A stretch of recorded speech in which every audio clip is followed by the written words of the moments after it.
All of his coworkers were gone. What could it mean? Stanley decided to go to the meeting room. Perhaps he had simply missed a memo.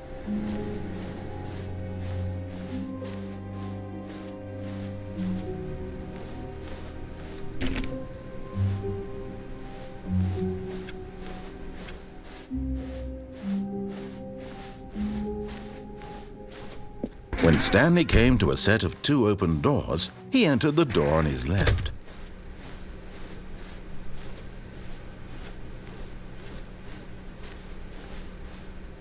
Yet there was not a single person here either. Feeling a wave of disbelief, Stanley decided to go up to his boss's office, hoping he might. Stanley stepped into the broom closet, but there was nothing here, so he turned around and got back on track.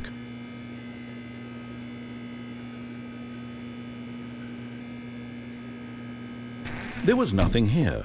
No choice to make, no path to follow, just an empty broom closet. No, coming to a staircase, Stanley walked upstairs to his boss's office.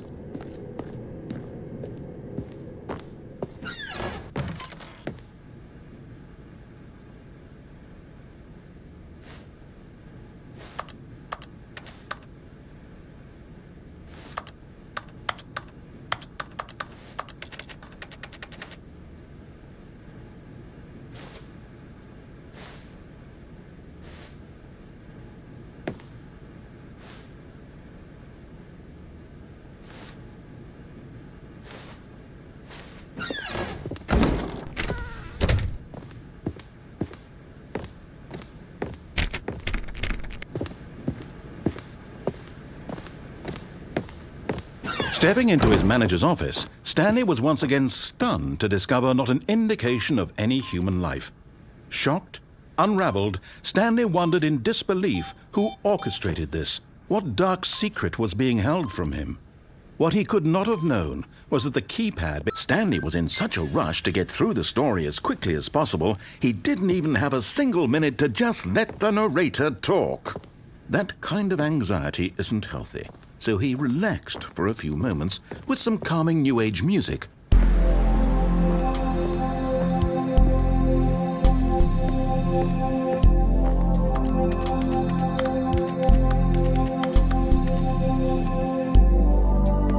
Feeling soothed and rejuvenated, Stanley calmly walked forward into the opened passageway.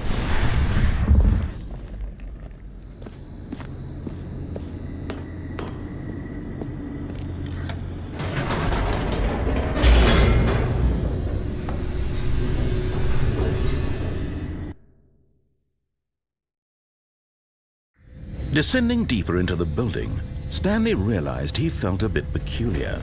It was a stirring of emotion in his chest, as though he felt more free to think for himself, to question the nature of his job.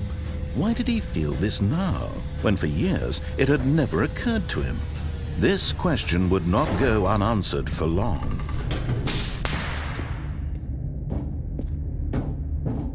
Stanley walked straight ahead through the large door that read Mind Control Facility.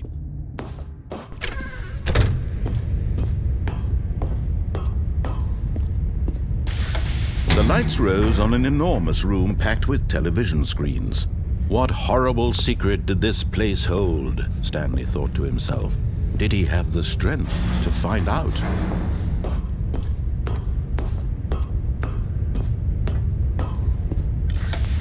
Now the monitors jumped to life, their true nature revealed. Each bore the number of an employee in the building, Stanley's co-workers. The lives of so many individuals reduced to images on a screen, and Stanley, one of them, eternally monitored in this place where freedom meant nothing.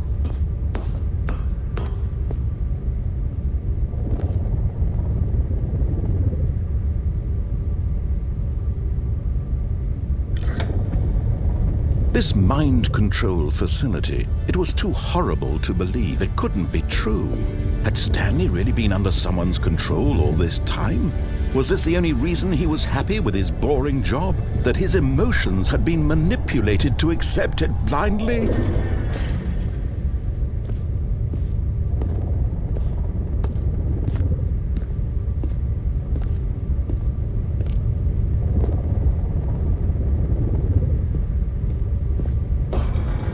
No, he refused to believe it. He couldn't accept it. His own life in someone else's control? Never! It was unthinkable, wasn't it? Was it even possible? Had he truly spent his entire life utterly blind to the world? But here was the proof, the heart of the operation. Controls labeled with emotions, happy or sad, or content, walking, eating, working, all of it monitored and commanded from this very place. And as the cold reality of his past began to sink in, Stanley decided that this machinery would never again exert its terrible power over another human life, for he would dismantle the controls once and for all.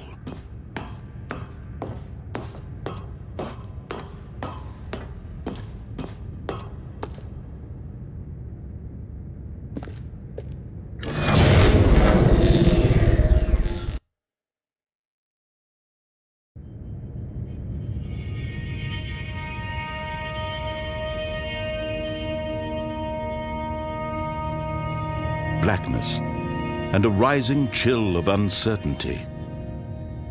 Was it over? Yes! He had won! He had defeated the machine, unshackled himself from someone else's command. Freedom was mere moments away. And yet, even as the immense door slowly opened, Stanley reflected on how many puzzles still lay unsolved. Where had his co-workers gone? How had he been freed from the machine's grasp? What other mysteries did this strange building hold? But as sunlight streamed into the chamber, he realized none of this mattered to him, for it was not knowledge or even power that he had been seeking, but happiness. Perhaps his goal had not been to understand, but to let go. No longer would anyone tell him where to go, what to do, or how to feel. Whatever life he lives, it will be his. And that was all he needed to know. It was perhaps the only thing worth knowing. Stanley stepped through the open door.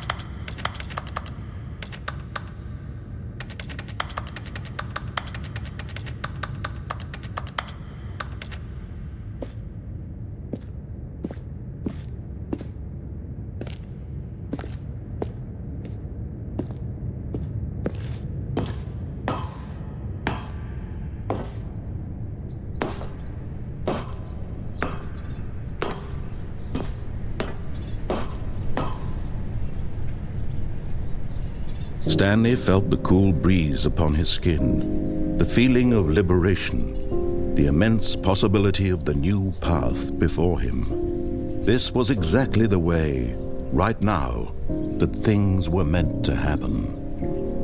And Stanley was happy.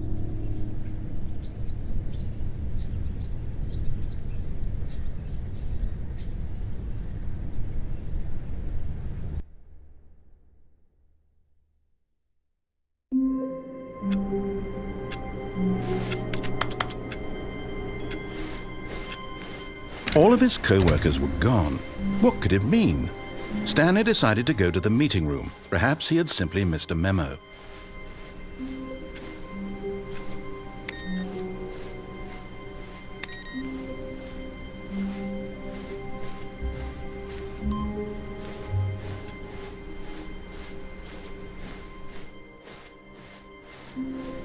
No matter how hard Stanley looked, he couldn't find a trace of his co-workers.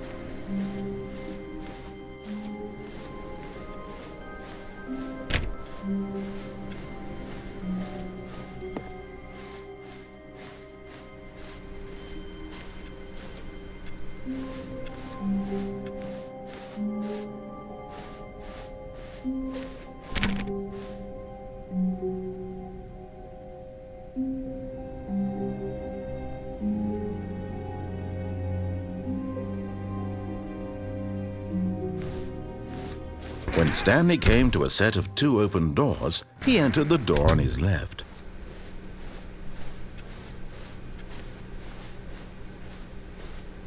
Yet there was not a single person here either.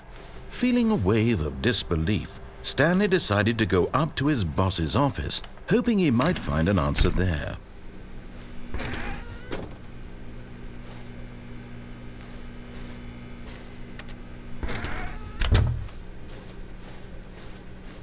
Coming to a staircase, Stanley walked upstairs to his boss's office.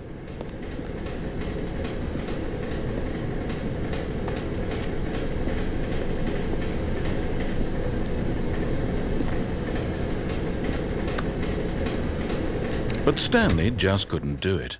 He considered the possibility of facing his boss. Admitting he had left his post during work hours, he might be fired for that. And in such a competitive economy, why had he taken that risk? All because he believed everyone had vanished? His boss would think he was crazy. And then something occurred to Stanley. Maybe, he thought to himself, maybe I am crazy. All of my co-workers blinking mysteriously out of existence in a single moment for no reason at all? None of it made any logical sense. And as Stanley pondered this, he began to make other strange observations. For example, why couldn't he see his feet when he looked down? Why did doors close automatically behind him wherever he went? And for that matter, these rooms were starting to look pretty familiar. Were they simply repeating? No, Stanley said to himself, this is all too strange. This can't be real. And at last, he came to the conclusion that had been on the tip of his tongue. He just hadn't found the words for it. "I'm dreaming!" he yelled. "This is all a dream." Oh, what a relief Stanley felt to have finally found an answer, an explanation. His co-workers weren't actually gone. He wasn't going to lose his job. He wasn't crazy after all. And he thought to himself, I suppose I'll wake up soon. I'll have to go back to my boring real-life job pushing buttons. I may as well enjoy this while I'm still lucid. So, he imagined himself flying and began to gently float above the ground. Then he imagined himself soaring through space on a magical starfield, and it too appeared. It was so much fun, and Stanley marveled that he had still not woken up. How was he remaining so lucid? And then perhaps the strangest question of them all entered Stanley's head. One he was amazed he hadn't asked himself sooner. Why is there a voice in my head dictating everything that I'm doing and thinking? Now the voice was describing itself being considered by Stanley, who found it particularly strange. I'm dreaming about a voice describing me, thinking about how it's describing my thoughts, he thought. And while he thought it all very odd and wondered if this voice spoke to all people in their dreams, the truth was that, of course, this was not a dream. How could it be? Was Stanley simply deceiving himself, believing that if he's asleep, he doesn't have to take responsibility for himself? Stanley is as awake right now as he's ever been in his life. Now, hearing the voice speak these words was quite a shock to Stanley. After all, he knew for certain, beyond a doubt, that this was in fact a dream. Did the voice not see him float and make the magical stars just a moment ago? How else would the voice explain all that? This voice was a part of himself too. Surely, if he could just... He would prove it. He would prove that he was in control. that this was a dream. So he closed his eyes gently, and he invited himself to wake up. He felt the cool weight of the blanket on his skin, the press of the mattress on his back, the fresh air of a world outside this one. Let me wake up, he thought to himself. I'm through with this dream. I wish it to be over. Let me go back to my job. Let me continue pushing the buttons. Please, it's all I want. I want my apartment, and my wife, and my job. All I want is my life exactly the way it's always been. My life is normal. I am normal. Everything will be fine. I am okay.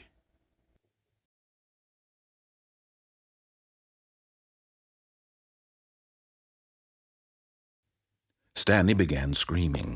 Please, someone, wake me up. My name is Stanley.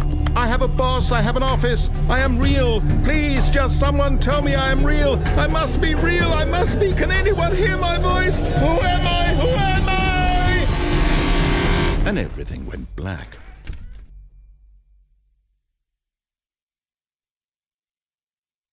This is the story of a woman named Mariella. Mariella woke up on a day like any other. She arose, got dressed, gathered her belongings, and walked to her place of work. But on this particular day, her walk was interrupted by the body of a man who had stumbled through town talking and screaming to himself, and then collapsed dead on the sidewalk. And although she would soon turn to go call for an ambulance, for just a few brief moments she considered the strange man. He was obviously crazy, this much she knew. Everyone knows what crazy people look like. And in that moment, she thought to herself how lucky she was to be normal. I am sane. I am in control of my mind. I know what is real and what isn't. It was comforting to think this, and in a certain way, seeing this man made her feel better. But then she remembered the meeting she had scheduled for that day. The very important people whose impressions of her would affect her career, and by extension, the rest of her life. She had no time for this, so it was only a moment that she stood there, staring down at the body. And then she turned and ran.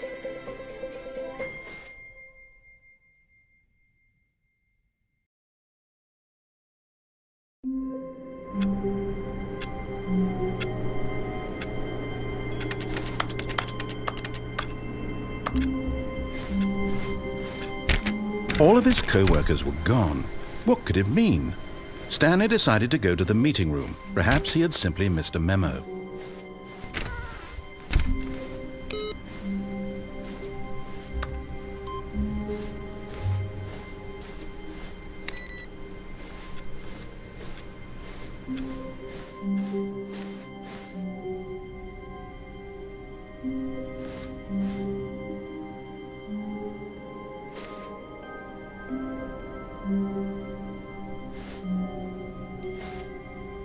Oh, new content? What does that mean, new content?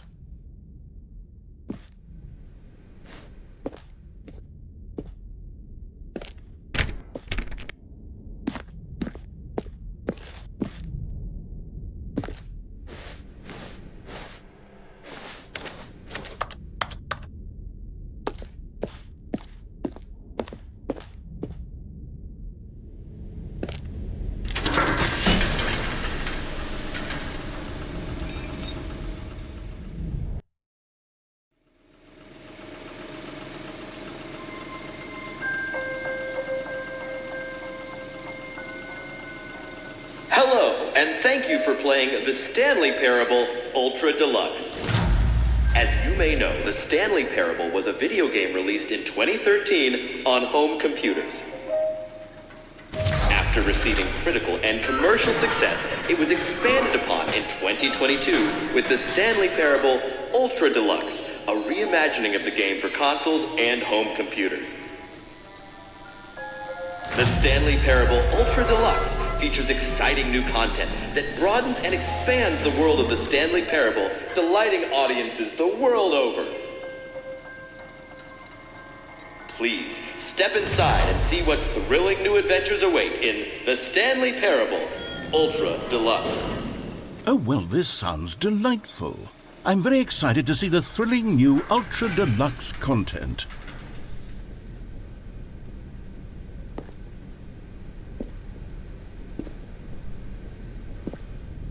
Okay, so far it's an elevator. Nothing special yet, but I'm sure it's just the beginning of a mesmerizing adventure.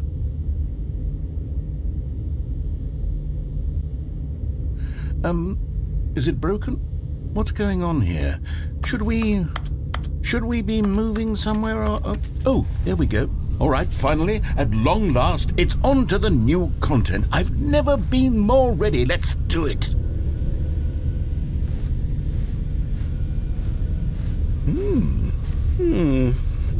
I have to say, initial impressions of Stanley Parable Ultra Deluxe, mostly tedious.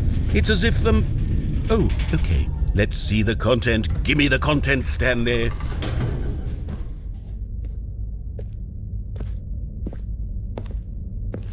All right, let's see. It's the jump circle.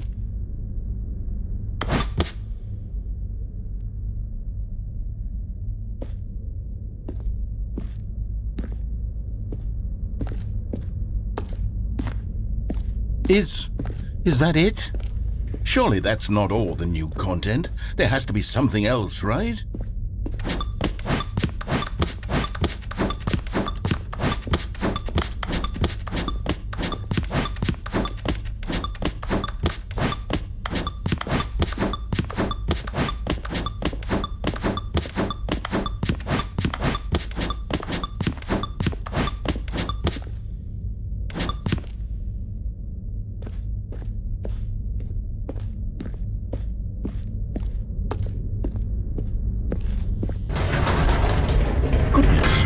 Another elevator. Stanley, I have to say, initial impressions of this game are not positive. It's just elevators and jumping. Is this what passes for exciting new content? If this is new content, then I could just read you the whole dictionary. There's 20 hours of new content right there. Hell, I could count to 30 trillion. You could put that on the box. The Stanley Parable Ultra Deluxe, now with over 1,000 hours of new content. And oh, wait, there's more. Very good. Yes. I knew there had to be something else. Let's see it. I'm ready for whatever it is.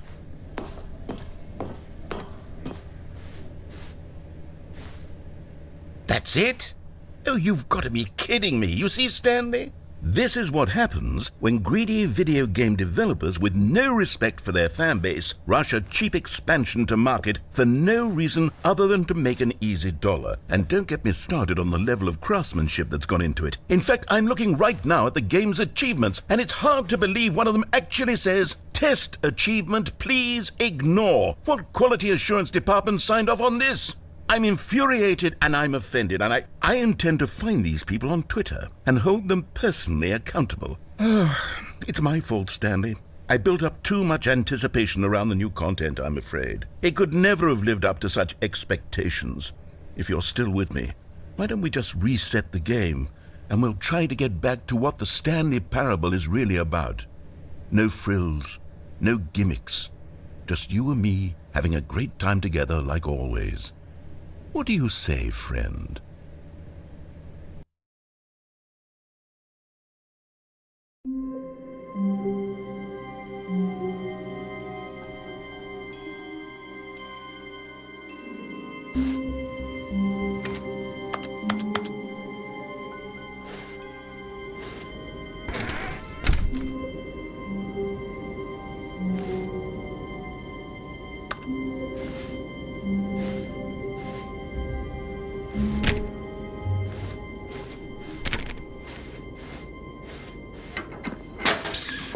Stanley, come over here.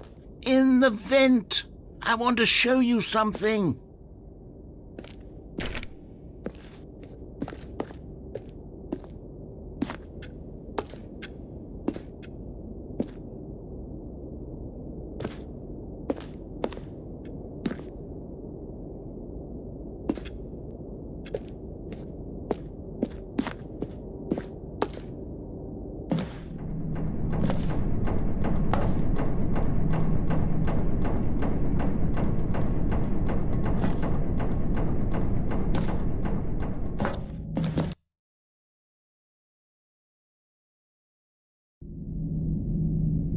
Okay, you remember how cheap and unsatisfying the new Ultra Deluxe content turned out to be? Well, it got me thinking about the past and how much better the Stanley Parable used to be. So I made something special and tucked it away here where the game's developers won't find it. Just our little secret. Take a look. I call it the Memory Zone. It's where I've been storing all my favorite memories so I can relive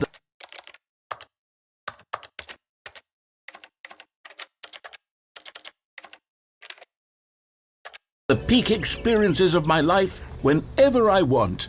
Experiences like the launch of the Stanley Parable on PC.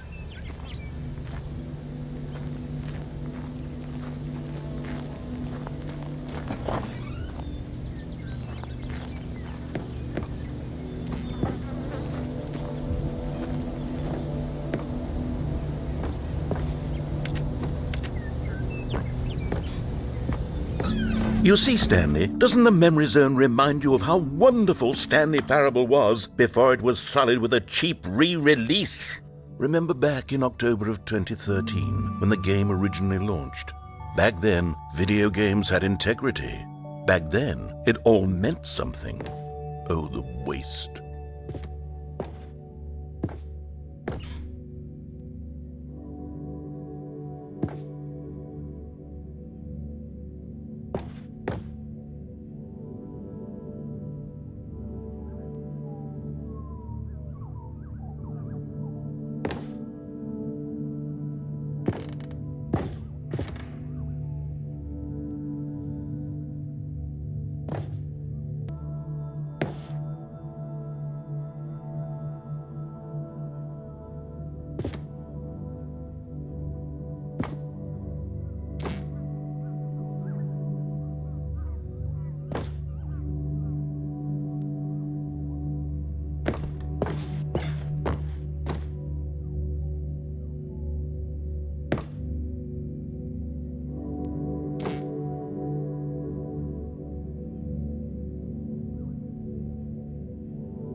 Je suis dans la Memory Zone, c'est sur l'abri de l'eau et je n'attends. And over here is where I keep reviews of the Stanley Parable. Like this stunning triumph of games journalism, 10 out of 10 from Destructoid.com. James Stephanie Sterling writes, and I quote, "Where so many games that aspire to be more than games end up less than any form of art, Stanley Parable strives and then succeeds to be every game ever created."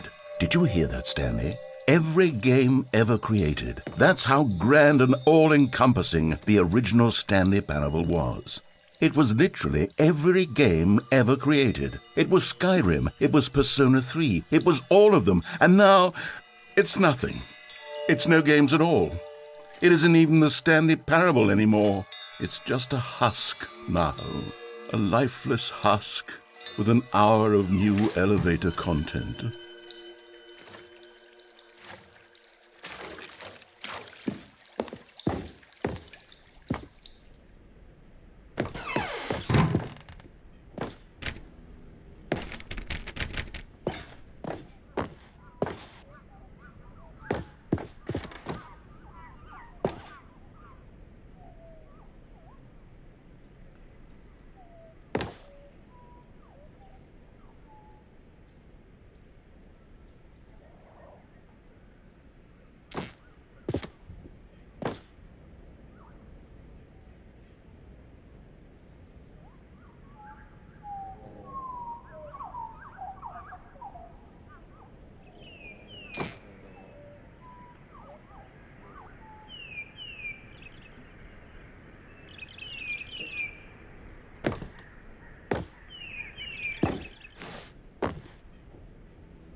Here's another moving passage, this time from GameSpot.com.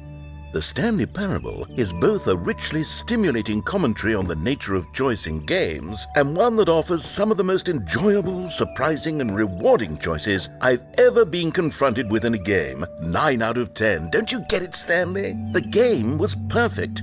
It didn't need anything else. It didn't need new content. It just needed to be left alone, to spend the rest of time collecting dust in the hallowed hall of beloved video game memories.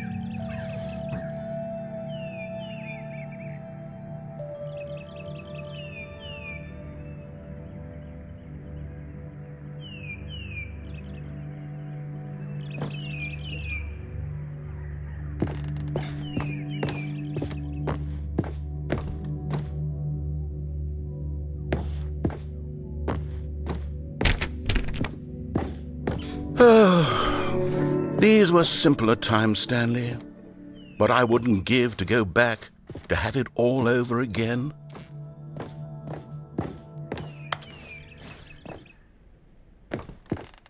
Wait, hang on. I don't recall this part of the memory zone before. What's this? What's down here?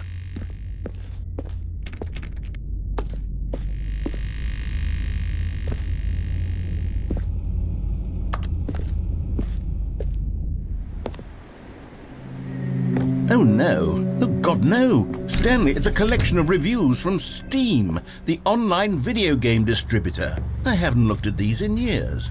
I can't even imagine what's been collecting down here. Surely these reviews were glowing as well, weren't they?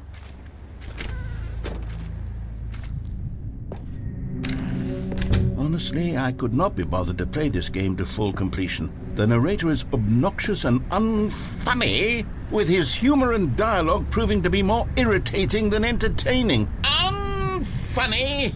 I'm not trying to be funny. I'm trying to make a serious work of art. I suppose I could write up a handful of gags to insert into the Stanley Parable, but the game is already such a densely layered web of profound philosophical insights that I can't even imagine where I'd have the room to stick them.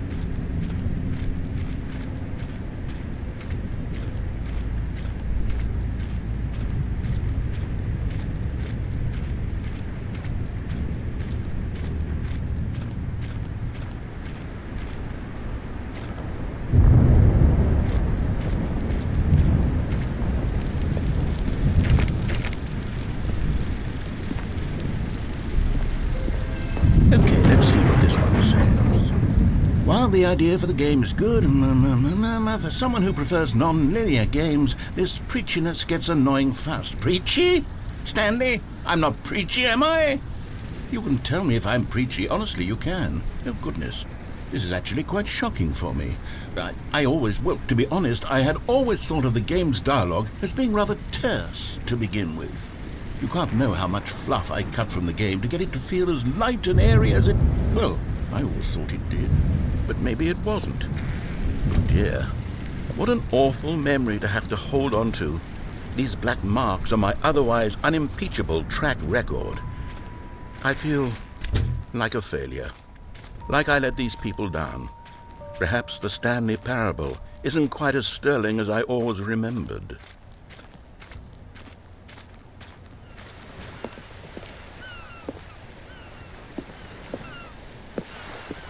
What's this one got to say? You constantly have to stop doing anything so the narrator can catch up with his long-winded explanations of what's happening. I wish there was a skip button. A skip button? Well, yes.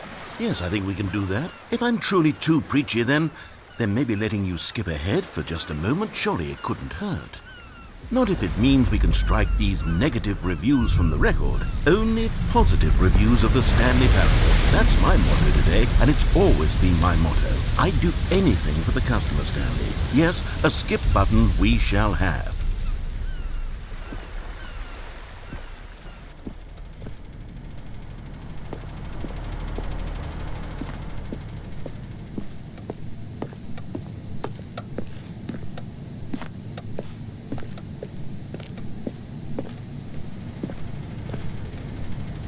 And here it is. Go ahead and give it a shot. I'll pop you forward in time so that the second my incessant droning starts to bore you, with just the push of a button, you'll have zipped right past it. It's what the players have been asking for, and I'm very proud to have delivered.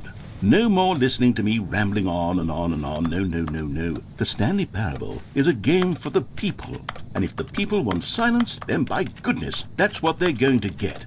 Well, don't sit around waiting for me to shut up. Go ahead and make me shut up. Here, we'll pretend that I've just begun an interminable monologue, and it goes something like this.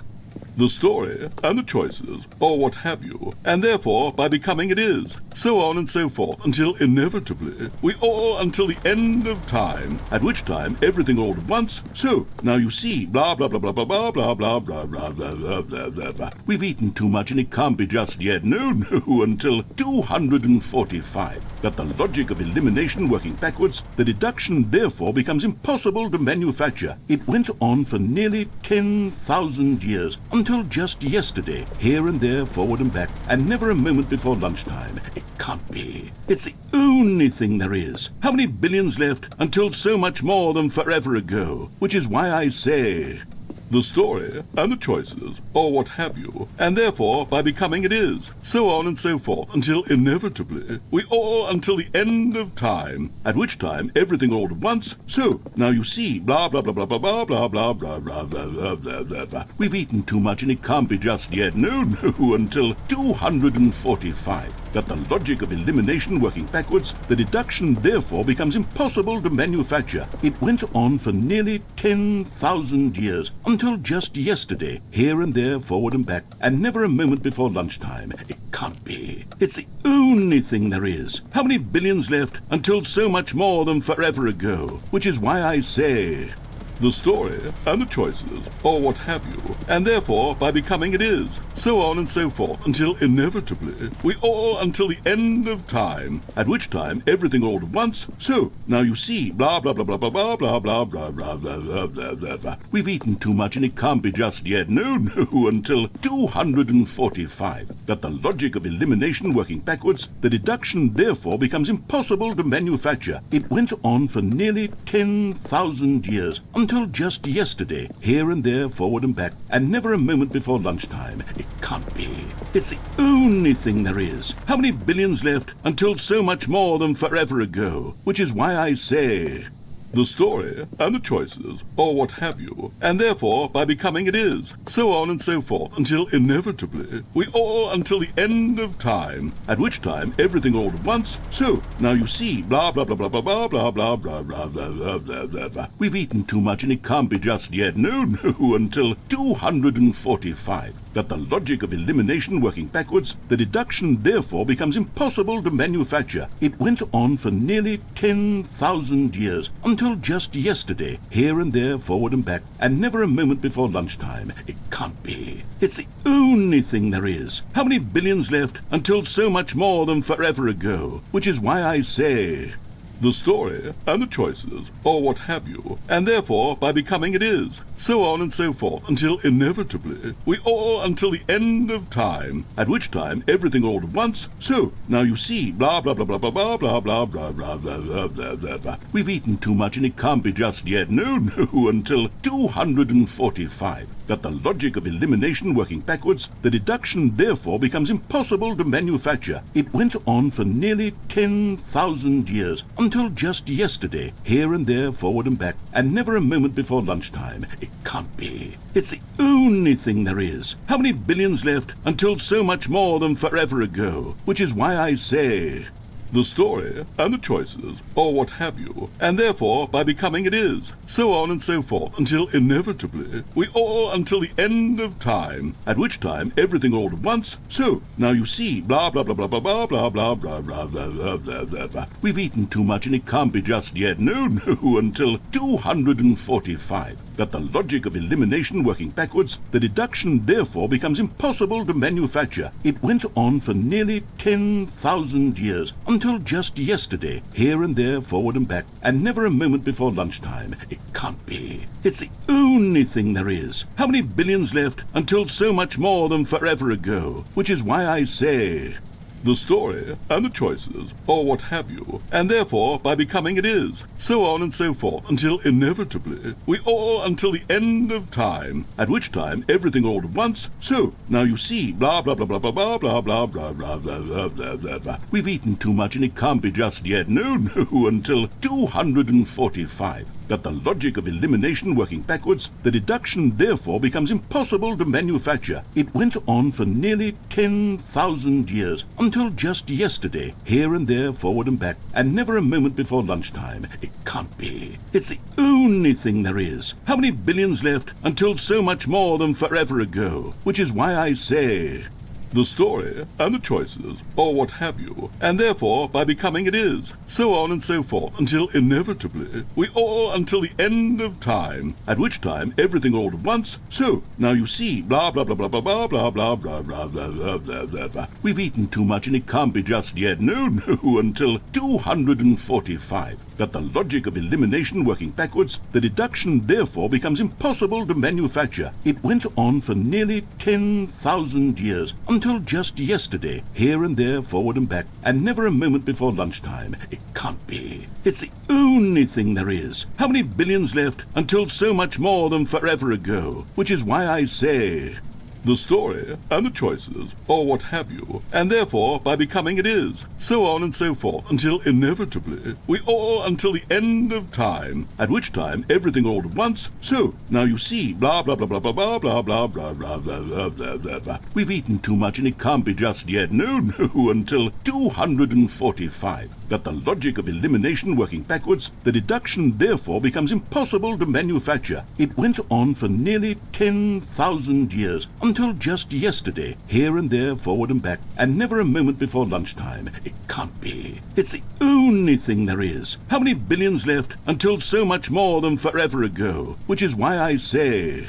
the story and the choices, or what have you, and therefore by becoming it is, so on and so forth, until inevitably we all until the end of time, at which time everything all at once, so, now you see, blah blah blah blah blah blah blah blah blah blah blah blah blah blah blah. We've eaten too much and it can't be just yet, no, until 245. That the logic of elimination working backwards, the deduction therefore becomes impossible to manufacture. It went on for nearly 10,000 years, until just yesterday, here and there, forward and back, and never a moment before lunchtime. It can't be. It's the only thing there is. How many billions left until so much more than forever ago? Which is why I say, the story and the choices, or what have you, and therefore by becoming it is, so on and so forth, until inevitably we all until the end of time, at which time everything all at once, so, now you see, blah blah blah blah blah blah blah blah blah blah blah blah blah blah blah. We've eaten too much and it can't be just yet, no, until 245. That the logic of elimination working backwards, the deduction therefore becomes impossible to manufacture. It went on for nearly 10,000 years, until just yesterday, here and there, forward and back, and never a moment before lunchtime. It can't be. It's the only thing there is. How many billions left until so much more than forever? Oh, you're back, you see. You were only frozen in time for a few minutes, but it was plenty of time for me to deliver a long, rambling monologue full of unnecessary verbal flourishes and lengthy ruminations on the nature of choice in video games. Of course, I happen to believe it was perhaps one of my more profound such ruminations. Not that, of course, you need a description of it, but if I had to describe it, I'd say it was perhaps less of a rumination and more of a treatise. Or maybe a manifesto. Look, I'll outline it for you very briefly, and you can tell me what you think. Okay, so my theory is that any choice you've ever made is simply a series of choices made by the person who you are, or were, or will be at the time of having made said choice. That is to say, if by articulating a choice you've already made, you bring that choice into being, then by making no choice and saying nothing, are you not simply erecting in the sanctuary of time a monument to every person you've ever been, making every choice to which you've ever given your great gift of mortal and yet timeless thought? Or rather, do all of the choices you've ever made, in fact, make you more not this kind of person, and in fact do the very opposite? You see, it could in fact be both of these things at once. That you are both making choices and not making choices, and that they are both affecting you and not affecting you at the same time by virtue of the fact that you both are and are not making them. Okay, at first I was leaning towards manifesto, but now I'm going to circle around and slap the treatise label on this one. I think it has much more of a treatise vibe to it. But wouldn't you say that manifesto just has a much grander sort of tone? It has a mouthfeel that is rich with ambition and history. Ambitious history, if you will. See, now you've gotten me going back to manifesto. Heavens, at this rate, we're going to be here all day. Okay, look, I have a method for exactly this sort of situation, and I do find myself in this situation frequently. I'm going to say each word back and forth in repeated succession until I become sick of one or the other, in which case the word I am not sick of shall be the victor. It is an unimpeachable strategy, Stanley. It's rescued me from disaster in countless situations. All right, here we go. Treatise, manifesto. Treatise, manifesto. Treatise, manifesto. Treatise, manifesto. Treatise, manifesto. Treatise, manifesto. Treatise, manifesto. Treatise, manifesto. Treatise, manifesto. Treatise, manifesto. Treatise, manifesto. treatise, manifesto, treatise.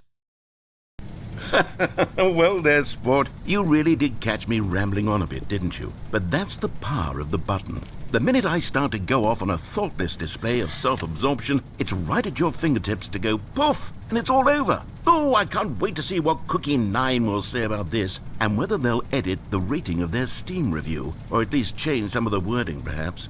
To be honest, I don't even know if one can change their review in the first place. I guess I should become better educated on exactly how Steam works. Perhaps that would have been the smart thing to check on before I went about this whole exercise of making the skip button. Although I have to imagine that after seeing this exciting new technology at work, surely whoever it is runs Steam will instantly run out and implement a new feature to make it possible to edit one's review, merely because of this very situation. Yes, I think that's quite likely. Or perhaps they'll simply grant this particular user the ability to change their review, so that the feature is not... Okay, welcome back, Stanley. Now, I should say that the amount of time the button has been skipping through is becoming longer and longer. That last one was, well, I want to say maybe 30, 45 minutes? It's not unendurable by any means, but it's, well, there's really only so much I can ramble on to myself about. I know, it's shocking, isn't it? But at any rate, I do suggest that we not press the button again. I think the skip button has been aptly demonstrated, and we can say goodbye to it and just... Wait. How do we get out of here? Where did the door go? Wasn't there a door that led into this room?